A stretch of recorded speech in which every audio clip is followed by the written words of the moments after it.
Okay, testing. Can everyone hear me? Yeah. Okay, great. Hi, my name is Michele Kirichanskaya. I am a writer and editorial coordinator for Geeks South, and welcome to Serving Magical Person Realness. First of all, I want to say thank you for filling up the room. I did not expect this many people, so it is nice to see all kinds of queer fans today, and hopefully we can have a great conversation on queerness. So to start off, let me introduce our first panelist, the lovely Kiara Valdez. Kiara Valdez is an Afro-Dominican writer and associate editor at First Second Publishing. She was born and raised in New York City, shout out to Washington Heights, and has been an avid comics reader all her life. She graduated from Williams College with a double major in English literature and Japanese, and spends her free time reading, writing, and enjoying a long list of other hobbies she can't keep up with. Wow, you're like my parents' ideal child. Okay, next we have Princess Weeks. Princess Weeks is an award-winning YouTuber, co-host of PBS's It's Lit, a video essayist, a writer, and lover of everything Sailor Moon, which is appropriate for this conversation today. Her work can be seen daily on The Mary Sue, where she is an associate editor. And our last but not least panelist is Erica Friedman. Erica is the author of Yuricon, is the founder of Yuricon, and has written about Yuri for Japanese literary journal Yuricon, America Magazine, the Comic Book Legal Defense Fund, Dark Horse, and contributed to Forbes, Slate, Huffington Post, Hood Utilitarian, and the Mary Sue Online. She has written news and event reports, interviews Yuri creators, and reviews Yuri anime, manga, and related media on her blog Okazu. Did I say that right? Yes. Since 2002, and is the author of By Your Side, the first 100 year of Yuri anime and manga, coming out in June 2020. Give a hand up to our panelists today. So today, I kind of want to just go over a brief interview of like our origins in queer media, in anime and manga, and seeing how it progressed from early starts to today, and talking about all things queer coding, canon representation, and everything else that will go along the way. So let's see how in about half an hour, we're going to do this really fast. We'll try. And at the end of the session, we'll have a Q&A, so please start brainstorming some ideas right now, okay? Okay, so first of all, I want everyone to introduce themselves, their pronouns, and perhaps maybe their first introduction to queer anime and manga. So, Kiara, if you wouldn't mind. Hi, so I'm Kiara, she, her, and my first introduction to queer anime and manga was actually probably Loveless. When I was like 12, which is like, honestly, I had a laptop way too young and my parents were not watching what I was doing on the internet. So yes, that was my first introduction. Oh my gosh. My name is Princess, she, her. My introduction was, of course, the legendary Cousins. Introduction on Sailor Moon.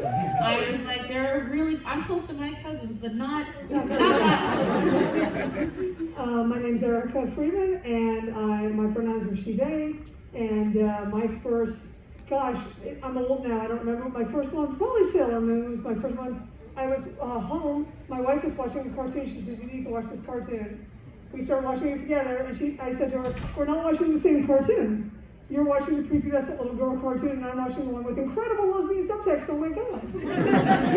So that's how we got into it, and then, yeah, the Queens of Yuri will always, be the Queens of Yuri. Yeah, and as someone who grew up in kind of like the 2000s, unfortunately, my first introduction was like Strawberry Panic. And No. Wait, not knocking it off. It just wasn't a queer representation I would have wanted back then. It was actually an elaborate joke that not a single person in the United States of America was capable of getting. Yeah. So it was really an amazing, it was a giant fanfic, and you all missed every single reference.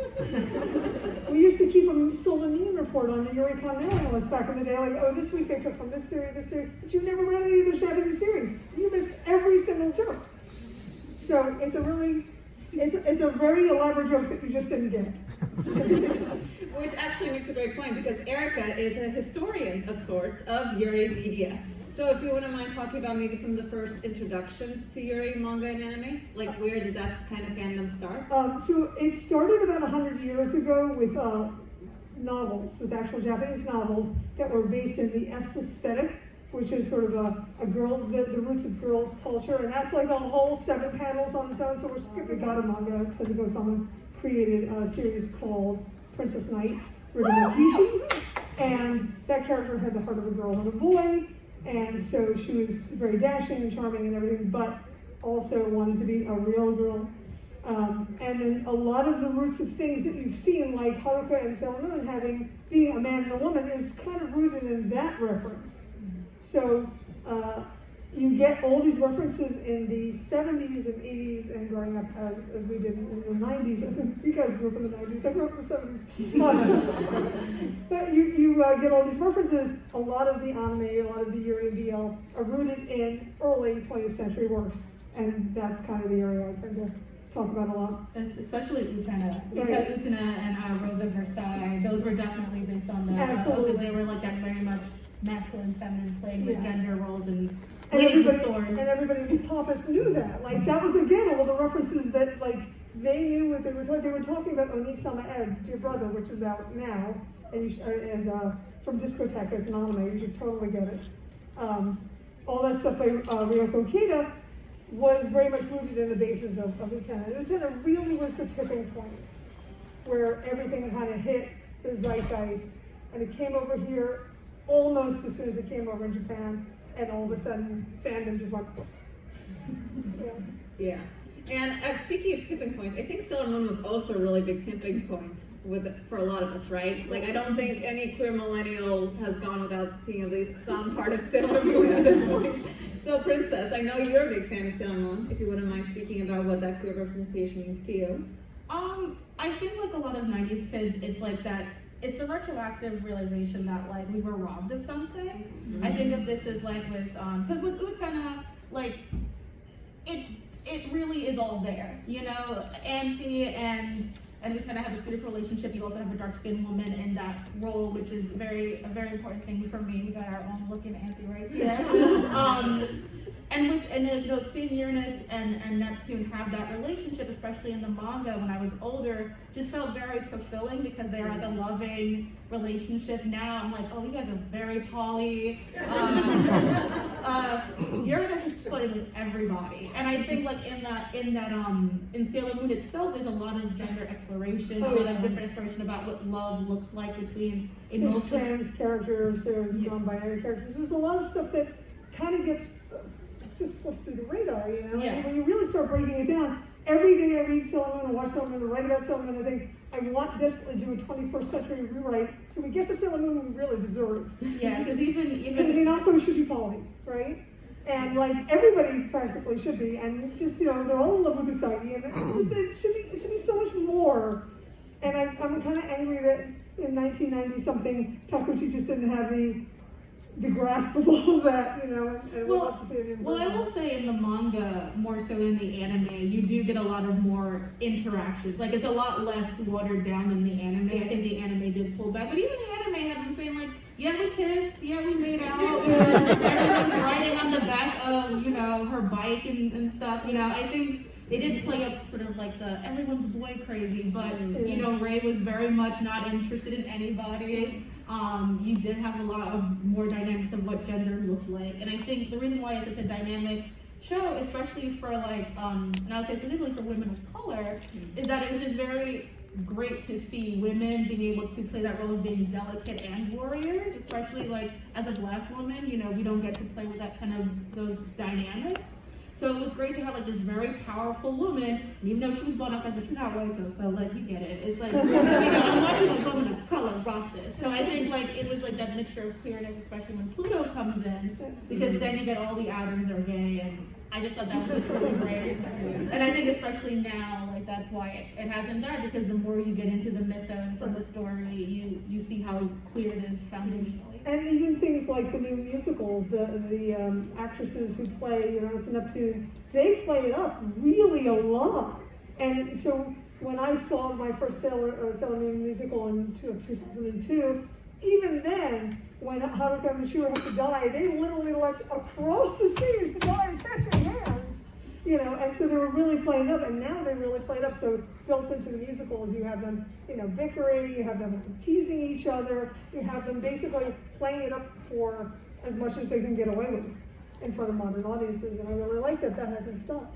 I think there's a lot of like, especially with a lot of series like getting reruns and stuff like that. Like I finished Free Fast like a year ago when it finished, and I was like, wow, this woman really got all this queerness into it and then took it all right back. Like took it all right back. Like she was like, wow, this person's not really trans or even trying to be trans anymore, and this man is not really. I'm like, this man is the gayest man I've seen. Like, and you're saying, oh no, he's gonna marry like his like assistant. Like, I'm like, what is going on? You just took everything that you built and just in like a chapter or two, like got rid of it. And I'm like, it's just so strange that that happened because I'm like, they were so free. Like she was so happy to explore a lot of queer things, but once it gets too real, you know, you have to do the whole like heteronormative marriage thing at the end, even if it's not like a real marriage. Which is another reason why something like Utena and Sailor Moon, Uranus and Neptune really are timeless, because they did not do that. You could not make that happen. And it's meaningful. Yeah, but if you want to queerify those man-woman relationships by saying, oh, they're platonic partners, like queer platonic partners are also as valid as romantic partnerships. Like, go ahead and do that. Yeah. Yeah. And also, just like talking about that denial, I think this makes a lot of space in media for queer canons, because as we all know, when the canonical universe that exists out there doesn't exactly include people like us, we will do any means necessary to make sure we are represented. Amen, right? So thank you, fanfiction, for that. Yeah. So I was wondering, Exactly it. But that's important, because there's spaces in any narrative. Because let's face it, Sailor Moon was not written for us. I don't mean queer people. I mean for adults. It was written for children. It was written for children who weren't going to be critically thinking about, wow, that didn't make any sense, Mom. So when we read it, watch it, of course there's going to be space where we can go, let me explain that to myself and anybody who wants. yeah, exactly. And also, on the subject of headcanons, I would love to talk about them. If you guys have any queer headcanons that are canonically later true, or were never confirmed but still valid in your heart. I'm part of A-Spec, so I'm demisexual, but for a long time, so I really love the series number 6. With a passion, and they are canonly in love, but the author very much is like, don't label this BL, because of course if you label something BL, there's a whole nother kind of things you have to deal with, like fetishization, like other things. But she's like, this is not BL, this is just a story about 2 guys that happen to be in love. But one of the characters, Shion, I'm like, this boy is ace, 100%. Like, that is my canon. Like, I wrote a whole college paper about it. I'm like, this guy is ace, period. So that's like a huge canon I love and carry with me. Yes. And one other thing, also the shout out to just writing essays about your favorite characters. Exactly. Princess? This is kind of a weird one, because I grew up watching Cardcaptors. Cardcaptor Sakura is the correct one, but in the dub it's called Cardcaptors, and I love Tomoyo Madison. Of course. Oh, she's so queer. But she's in love with her cousin. She's in love with Sakura. And I was just like, all right, we're just gonna make you just full on, you're a lesbian. You're a lesbian. All right, I have to share the story I have about her in my head. This is my head canon for Tomoyo. That obviously Sakura and Lee go off, and who cares? But the point is that Tomoyo, she's so wealthy. She sits around in an all-white apartment reading herself slowly to death, watching videos of her when she was a kid. That's my headcanon. It's a terrible little story, but I'm sure it's true. I don't want that for her. No, she is a fashionista lesbian. I see her just making designs. I can even see her being like attracted to women, but mostly being like demi. And just like she's out there having her whole streetwear line, dressing up all the magical girls, keeping them in check. Just like, I want her to do great. She's Edna. She's like, Edna from Magical Girls. I used to dress for guns. Actually, I do have a personal headcanon of Tomoyo as lethal romantic, which I believe is a term for when you don't necessarily need someone's affections reciprocated. So, removing the fact that Sakura is her cousin, like the fact that she could have really attraction to people and don't necessarily need them reciprocated is also valid. Sure. Okay. My headcanon was for a series that probably is known as popular, it's called Ario. It's a series that takes place in Neo Venezia. That's actually a terraformed Mars, and it's basically scenery porn. And it's very beautiful, and that nothing happens ever, and there's a lot of nothing happening. But there's the three Undine, the three great gondoliers, but they're all women, and one of them is Akira, one of them is Alicia, and they hardly ever actually are together in the entire story, but they're my headcanon.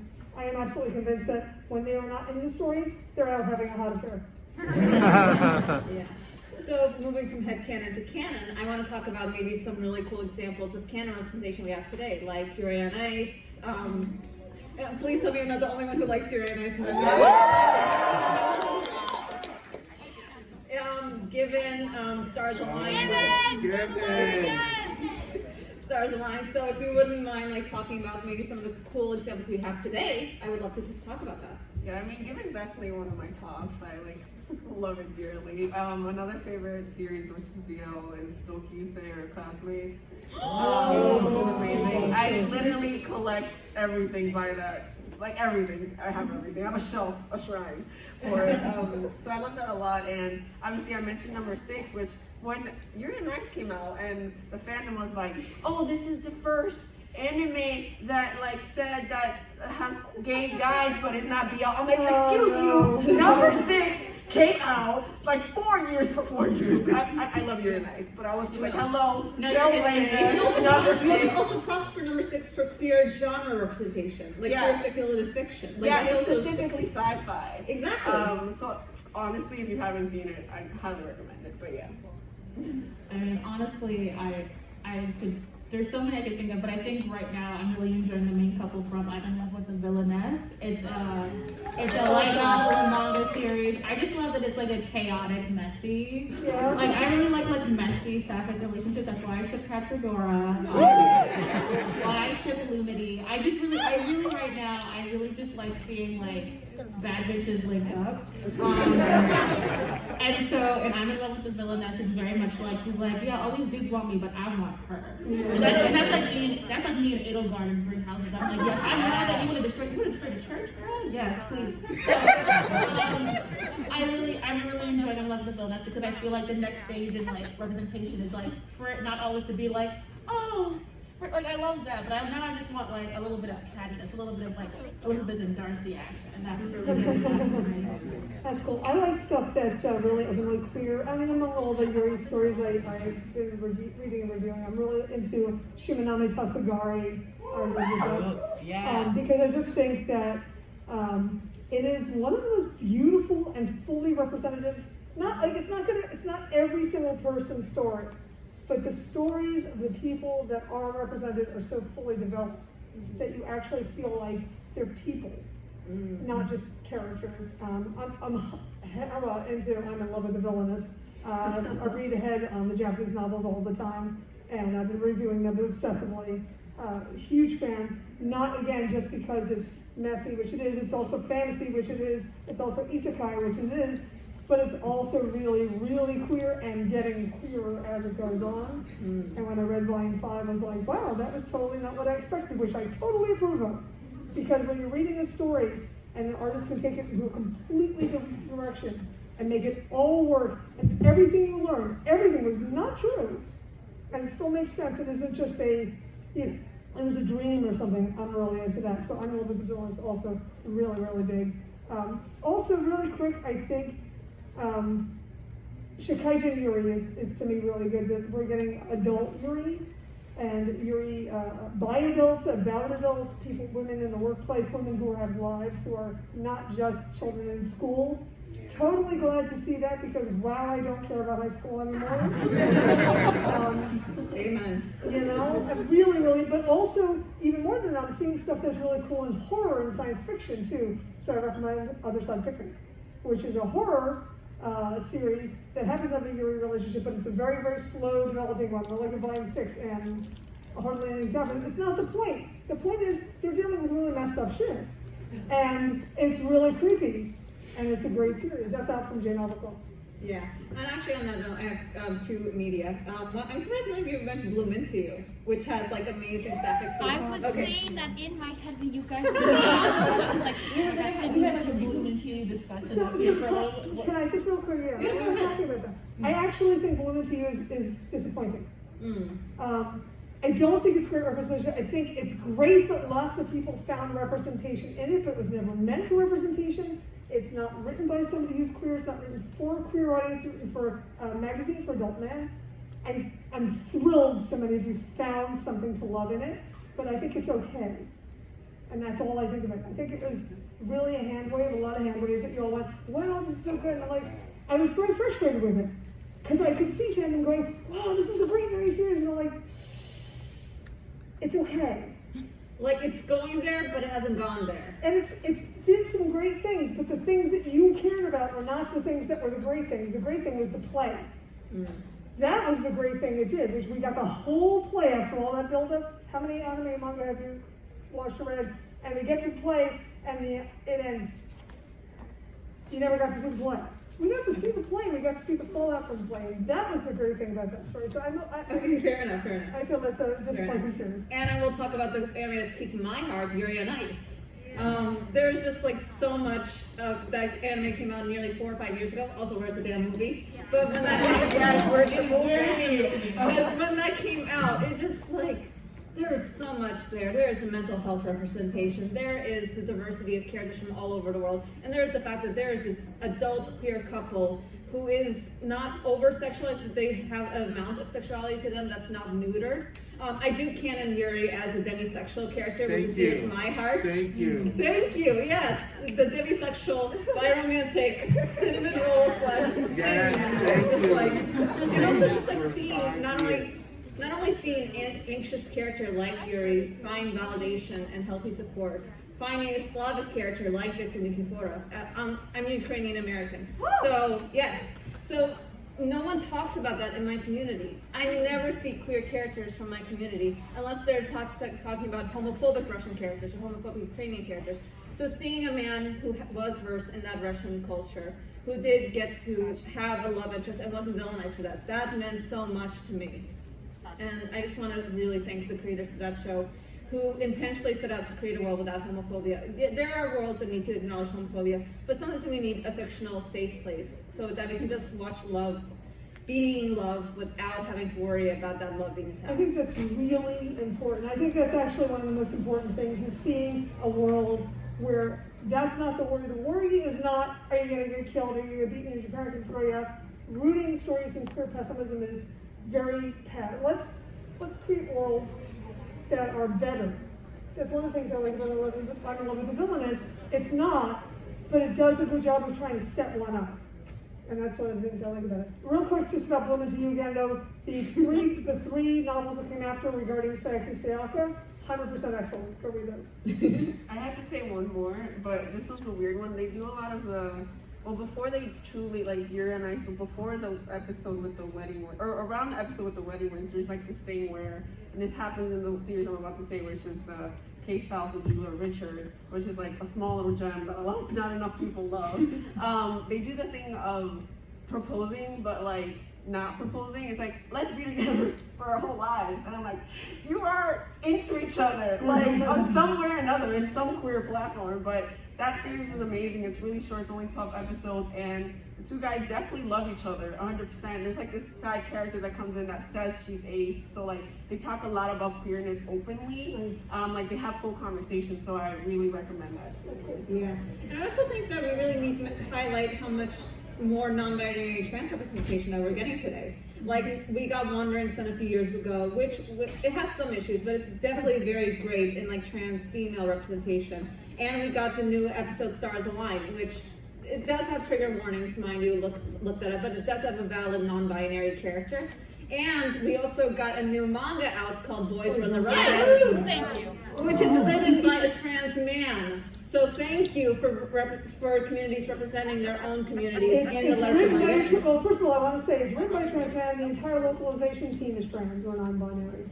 So Kodansha, not only did Kodansha pick it up, they actively sought out people within their own ranks who would really understand the importance of it, which I love.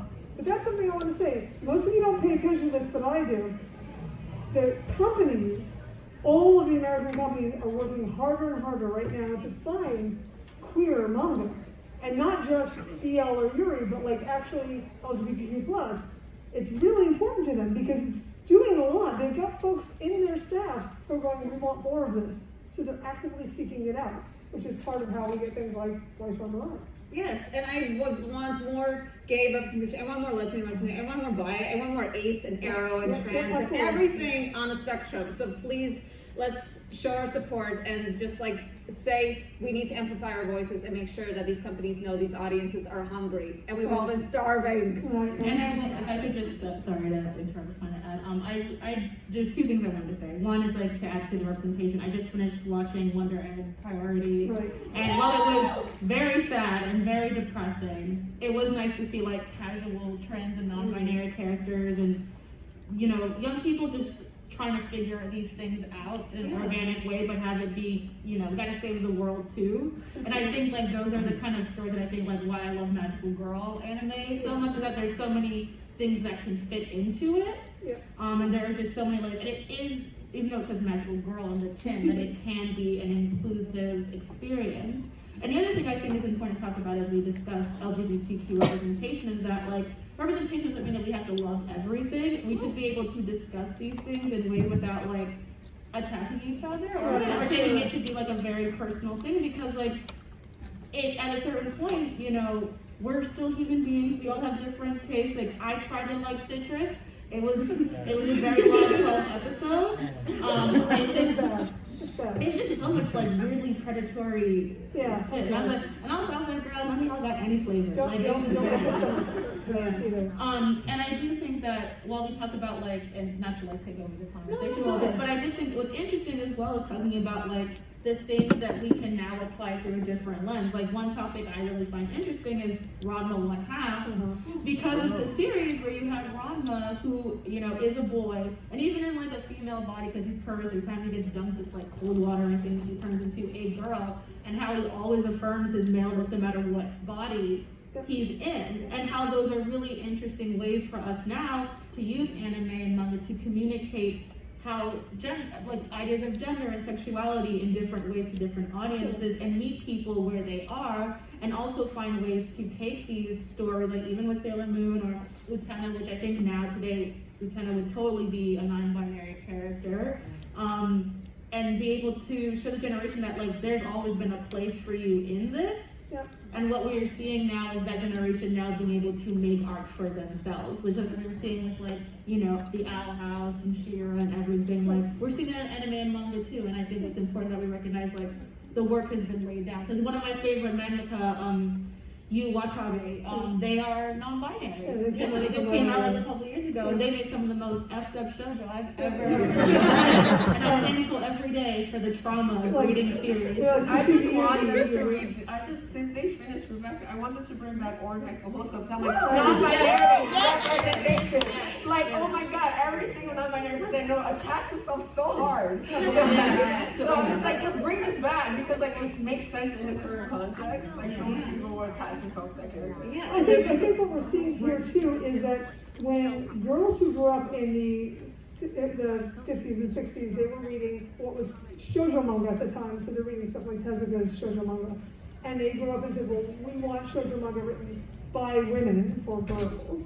They started writing their own stuff. What we're seeing now is that they started writing all the stuff in the 70s, 80s, and 90s that was gender fluid and sexually experimental. And so kids growing up reading that, well, that was close, but no cigar, and then they started wanting to see stuff that represented them. And so then you get people who are growing up in the, getting older, and they were older in the 90s and 2000s going, okay, I'm writing the story I want to see. So remember, every fanfic you write, every art you do, is going to be somebody else's stepping stone to, okay, you got that wrong, but I want to do what I am. I want to see me there, I want my story there. And that's why that stuff is so important. Like, you should definitely make sure you tell your stories. Yeah. I also want to make a few points before we go into the last round of questions before the Q&A, is that language is constantly evolving. What we had 50 years ago is not the same as what we have today, and it will probably change in another 50 years. So we need to make a point of acknowledging this is what it was in the past. It helped to build the foundation, but now we can make it even better, you know? Keep evolving and keep not attacking each other, but just keep a communication, you know? Keep the communication lines open.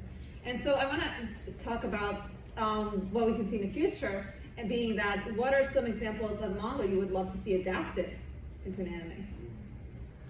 I'm going to definitely say I'm in love with The Villainous. It started off as a series of web novels, and then went to become light novels that have been published in English by Seven Seas, and now it's a manga also being published by Seven Seas, which is fantastic.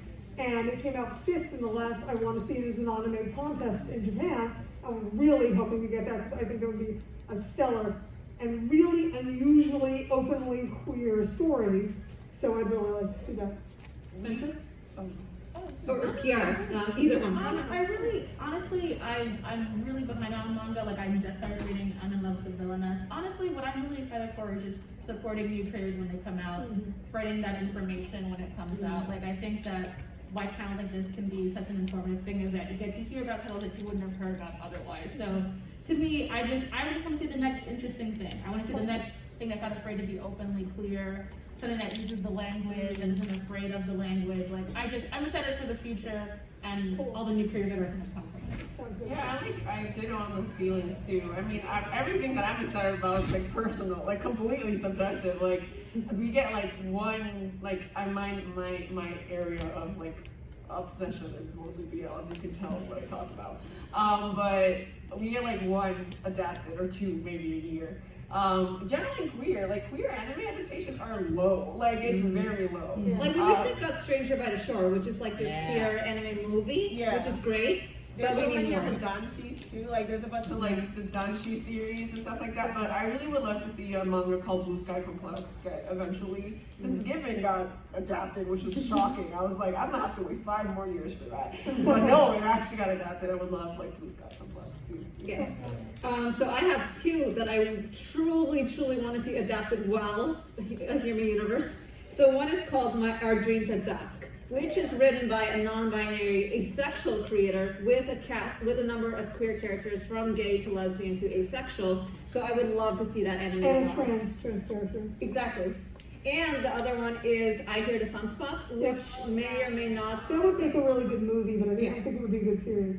I think it would make a good series because it's 5 volumes right now. So I Hear the Sunspot is basically about 2 boys in college. One becomes the note taker to a guy who's hard of hearing. He has a small disability. And so it's a navigation of queerness and disability that other queer and disabled readers have really been drawn to, and I would love to see that handled well. I think so. Okay, so I think we have time for a small Q&A. So if everyone would look at the lovely person in yellow, please be...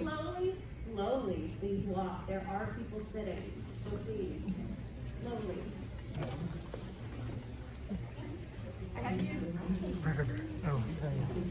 I love all the Demon Slayer costumes I'm seeing out here, by the way. That's one of my favorites. Okay. Hi. Sorry. Hi. So I was wondering if you could talk a little bit about, as I'm assuming none of the panelists are Straight? Japanese American, and if you could talk about how you grapple with not being Japanese, but seeing queer-coded experiences in Japanese media.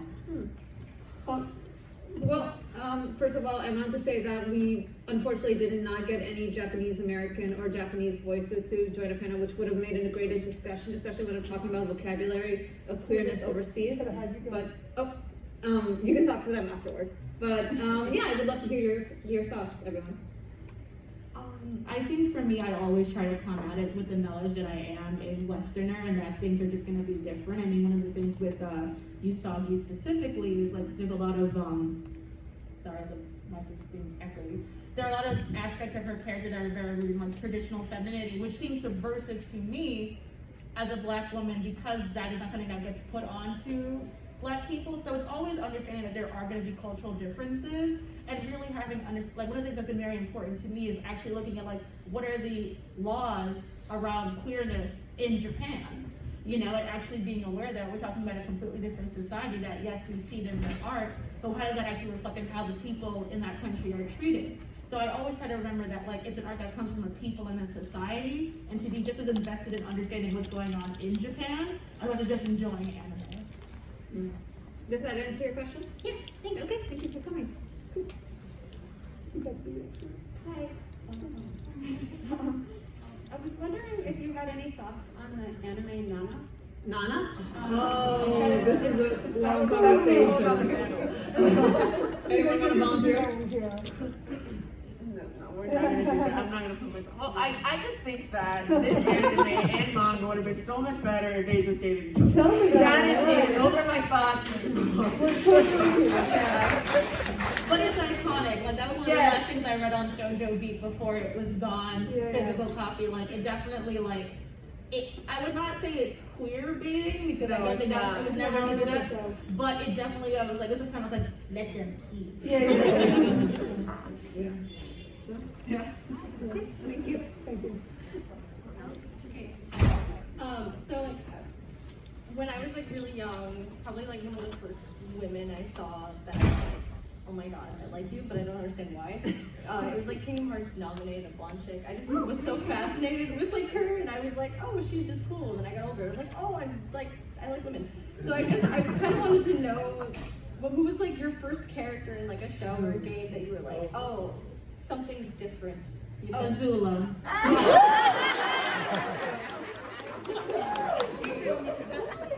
That's the thing. A lot of queer people can be like, oh, I can remember like this person, and that's probably why. And I'm like, I'm bisexual, and like I can't remember, but I did have a like fascination with Yorichi and Bleach. Basically, Bleach has some of the best representation of brown women. Yeah. So I think it's a mixture of that, of trying to see myself, and also probably Yorichi. I can't answer that because I was married with a wife long before I really got into all this. It was like, I don't do the two-dimensional thing, sorry.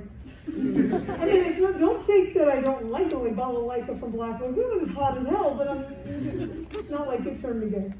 I'm also on the ace arrow spectrum, so for me, this thing, romantic attraction versus aesthetic attraction can be a little tricky sometimes. Yeah. But I do kind of have a lot of, like, in terms of relating to queerness, Yuri Katsuki from Yuri on Ice, like, definitely that sense of, like, navigating, like, what is attraction, and, like, that kind I have a little bit of gender envy with Yuri, too, so that's also part of it. My brothers are really just like really horrible, evil, terrible people. I mean, like evil psychotic, like evil psychotic people who, and you know, so people go like, what kind of woman is your type? I'm like, you know, really, really evil ones. So. Yeah, but also Katja is hot, so. Yeah. Okay, thank you. Okay. Actually, Is the objectification of Yuri and Yaoi as a devious or taboo act in some anime and manga damaging to the community? So are you talking about that's consensual? I think so, yes. Okay, one consensual one I know is Ruta no Kodama, which hasn't been adapted into an anime yet, but I have read it, and I feel like that relationship is fairly consensual and healthy. No, I think they're asking if like the sexualization is. Oh, you're talking about if Yuri and Yaoi are. Okay, so the thing is, there's an overlapping. It's not one thing. You can't say yes or no. You might think something that I think is really fabulous. This is the thing about reviewing things, right? When we all review things, I say, I love Murcielago. It's the most horrible story in the world, but I just told you I like really evil, psychotic, serial killing women. So Gunjo is my favorite manga ever.